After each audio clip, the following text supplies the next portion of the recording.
جو راولپنڈی کے ان کے حالیہ سیر سپاٹے تھے، جو راولپنڈی کا موسم وہ چیک کرنے گئے تھے،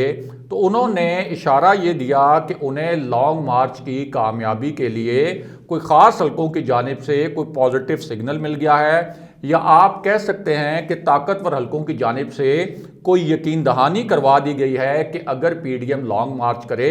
اس لانگ مارچ کو وہ اسلام آباد لے کے آئے، اس کے بعد اس لانگ مارچ کو اگر وہ ریڈ زون لے جائے تو اسٹیبلشمنٹ اس لانگ مارچ کی حمایت کرے گی اور اس لانگ مارچ کے نتیجے میں حکومت ختم ہو جائے گی۔ اس طرح کی خبریں لانچ کروائی گئیں، اس طرح کی خبریں اور اطلاعات لیک کروائی گئیں، لیکن یہ جو خبریں لانچ کروائی گئیں اور یہ جو اطلاعات لیک کروائی گئیں، یہ تمام اطلاعات بے بنیاد تھیں، یہ تمام اطلاعات آپ کہہ سکتے ہیں کہ ایک طرح سے افواہیں تھیں، اور آپ یہ بھی کہہ سکتے ہیں کہ جو پی ڈی ایم کی خواہشات تھیں ان کو خبر بنا کر پیش کیا گیا، اور جو پی ڈی ایم کے قریبی حلقے ہیں ان سے اس خبر پر اور اس نام نہاد خبر پر تجزیے بھی کروائے گئے تاکہ پورے ملک میں ایک افراتفری کا ماحول پیدا ہو جائے کہ اب تو حکومت کا بچنا ناممکن ہو گیا ہے۔ لیکن اسی معاملے میں ایک اور پراسرار موڑ بھی آ گیا، اور وہ موڑ یہ تھا کہ حکومت کو یہ اطلاعات ملی کہ شہباز شریف نے ایک مرتبہ پھر راولپنڈی کا چکر لگایا، یعنی جو پاکستان میں طاقتور حلقوں کا شہر کہلاتا ہے، فیصلہ ساز حلقوں کا شہر کہلاتا ہے، یا آسان الفاظ میں آپ یہ کہہ لیں کہ اسٹیبلشمنٹ کا شہر کہلواتا ہے۔ اب حکومت کو اطلاعات یہ ملی کہ شہباز شریف صاحب جو ہیں وہ ایک مرتبہ پھر راولپنڈی گئے ہیں، اور اس مرتبہ وہ میاں نواز شریف کی جانب سے کچھ یقین دہانیوں کا پیغام لے کر راولپنڈی گئے، اور شہباز شریف یہ یقین دہانیاں ایک ایسی صورتحال میں کروانا چاہ رہے تھے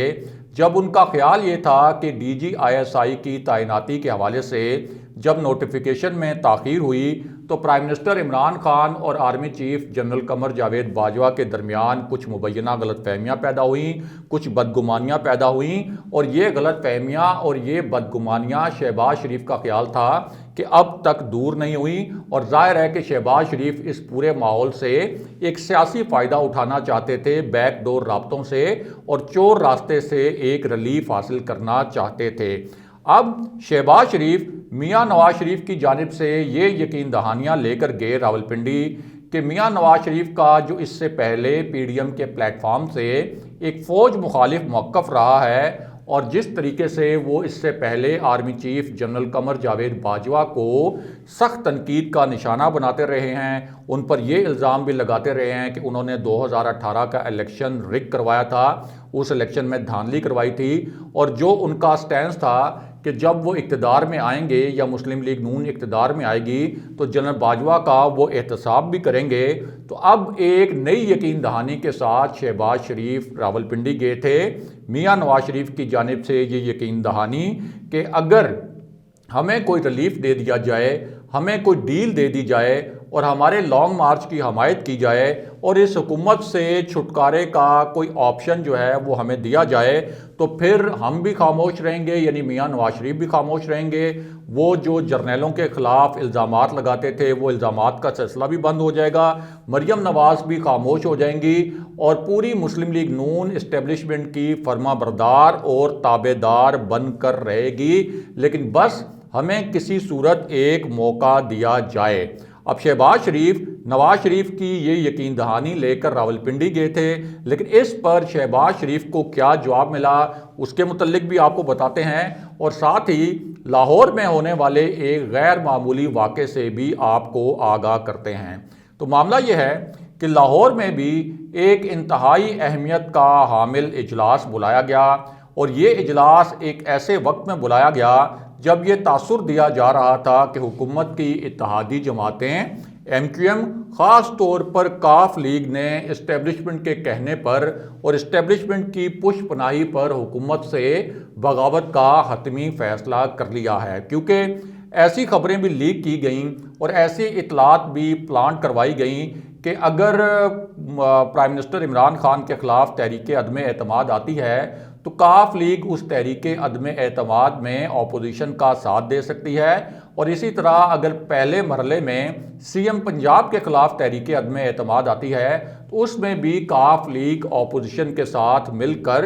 سی ایم پنجاب کا تختہ الٹا سکتی ہے۔ اس طرح کی ایک کنفیوژن پیدا کرنے کی کوشش کی گئی تھی۔ اب اس پوری صورتحال میں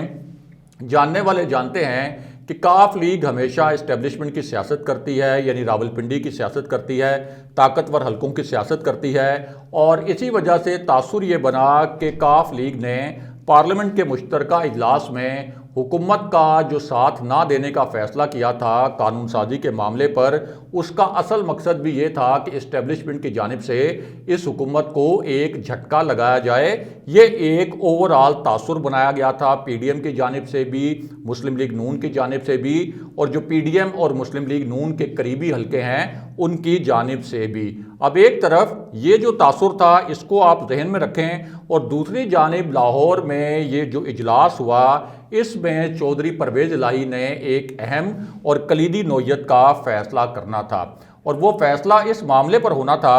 کہ کیا کاف لیگ نے حکومت کے ساتھ یعنی تحریک انصاف کے ساتھ مزید چلنا ہے یا نہیں۔ اب اس اجلاس میں حیران کن طور پر چودھری پرویز الہی کی جانب سے دو نکات سامنے آئے، اور یہ دونوں نکات میڈیا میں لیک کر دیے گئے، یعنی ان نکات کو چھپایا نہیں گیا، اور کہا یہ گیا کہ چودھری پرویز الہی نے اس اجلاس میں اس طرح کے الفاظ استعمال کیے کہ اس وقت ملک میں مہنگائی ہے، اس وقت ملک میں لاقانونیت ہے، گورننس کے ایشوز ہیں، اور حکومت ہمارے ساتھ تعاون بھی نہیں کر رہی۔ ہم حکومت کے ساتھ اس سے پہلے بہت زیادہ تعاون کر چکے ہیں، اور اب ہمارے لیے اس حکومت کے ساتھ چلنا بہت مشکل ہو گیا ہے۔ ہم دیکھیں گے کہ ہم اس حکومت کے ساتھ چلیں یا نہ چلیں۔ اب ایک طرف چودھری پرویز الہی کا جب یہ سٹیٹمنٹ آیا اور اس کی بڑی بڑی سرخیاں بنی، بڑی بڑی ہیڈ لائنز بنی، تو دوسری جانب پرائم منسٹر عمران خان نے ایک ہنگامی اجلاس بلا لیا،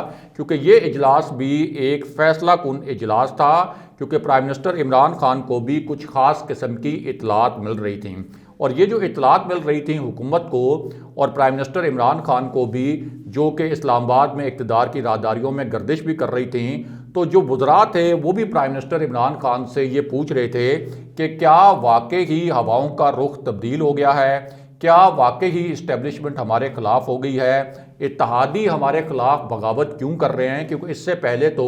انہوں نے کبھی بھی ہمارے خلاف اس طرح سے بغاوت نہیں کی، اور کیا army chief general Qamar Javed Bajwa اور آپ کے یعنی آرمی چیف کے اور پرائم منسٹر کے تعلقات جو ہیں وہ بہت زیادہ کشیدہ ہو گئے ہیں، اور آخر پردے کے پیچھے کیا چل رہا ہے۔ اب اس پورے ماحول میں یہ اجلاس ہوا، پرائم منسٹر عمران خان سے وزراء نے اس قسم کے سوالات بھی کیے، لیکن پرائم منسٹر عمران خان نے اس اجلاس میں دو بڑے فیصلے کیے۔ ایک تو ان کا یہ کہنا تھا کہ چودھری پرویز الہی کو ایک سخت پیغام پہنچایا جائے کہ یہ جو سیاسی ڈرامہ بازی ہے اس سیاسی ڈرامہ بازی کو بند کریں، اور انہوں نے اگر سیاسی طور پر کسی کو بلیک میل کرنا ہے تو کسی اور کو جا کر بلیک میل کریں۔ میری بطور پرائم منسٹر کسی قسم کی کوئی کمزوریاں نہیں ہیں کہ میں ان سے بلیک میل ہوں، میں نے نہ کرپشن کی ہے، نہ میں نے منی لانڈرنگ کی ہے، نہ میں نے ریاست کے خلاف سازشیں کی ہیں، نہ ہی میں نے فوج کے وقار کو نقصان پہنچانے کے لیے کوئی غیر ملکی یا ریاست مخالف عناصر کے ساتھ مل کر کوئی ایجنڈا وغیرہ سیٹ کیا ہے۔ اور ساتھ یہ بھی کہا کہ چودھری پرویز الہی کو بتا دیں کہ انہیں ہمارے اتحادی کے طور پر جو ہم عوامی مفاد میں قانون سازی کرنا چاہتے ہیں اس معاملے پر ہر صورت میں ہمارا ساتھ دینا ہوگا، ورنہ تحریک انصاف بھی اپنے فیصلے کرنے میں آزاد ہوگی۔ اب اس کے بعد دو فیصلے ہوئے، یعنی پرائم منسٹر عمران خان کا جو چودھری پرویز الہی کے سٹیٹمنٹ کے بعد ایک سخت پیغام تھا، اس کے بعد دو ڈیسیژنز کیے گئے۔ ایک تو چودھری پرویز الہی نے قانون سازی کے معاملے پر فوراً حکومت کو یہ یقین دہانی کروا دی کہ ہم جو قانون سازی حکومت کرنا چاہتی ہے اس معاملے پر بالکل حکومت کا ساتھ دیں گے۔ دوسرا، پرائم منسٹر عمران خان کو کچھ وزراء نے یہ مشورہ دیا تھا کہ فی الحال آپ جوائنٹ سیشن دوبارہ نہ بلوائیں، مشترکہ اجلاس ابھی نہ بلوائیں، پہلے اتحادیوں کی پلس چیک کر لیں، لیکن پرائم منسٹر عمران خان اتنے کمیٹڈ تھے اور اتنے پرعزم تھے کہ انہوں نے ایک بہت بڑا فیصلہ کرتے ہوئے بدھ کے دن پارلیمنٹ کا مشترکہ اجلاس بھی بلا لیا۔ اور یہاں اہم ترین بات یہ ہے کہ شہباز شریف جن یقین دہانیوں کے ساتھ راولپنڈی گئے تھے اور ان کو یہ امید تھی اور ان کو یہ توقع تھی کہ وہاں پر اب تو ان کو کوئی نہ کوئی جوابی مثبت پیغام ملے گا، کیونکہ میاں نواز شریف کی جانب سے بھی اپنے بیانیے سے یو ٹرن لیتے ہوئے یہ یقین دہانی کروا دی گئی تھی کہ اب وہ فوج کے اوپر تنقید نہیں کریں گے۔ لیکن ہمارے جو ذرائع ہیں ان کا کہنا ہے کہ شہباز شریف کی ان یقین دہانیوں کے باوجود اور نئے پیغامات کے باوجود ان کو کسی قسم کا مثبت جواب نہیں دیا گیا، اور اب نئی صورتحال میں یا تو جو پی ڈی ایم کا لانگ مارچ ہے یہ لانگ مارچ نہیں ہوگا، اور اگر یہ ہوا بھی تو 1-2 دن کا لانگ مارچ ہوگا جس کو مہنگائی مارچ کا نام دیا جائے گا، اور یہ لانگ مارچ آخر میں ناکام ہو جائے گا، یعنی اس کی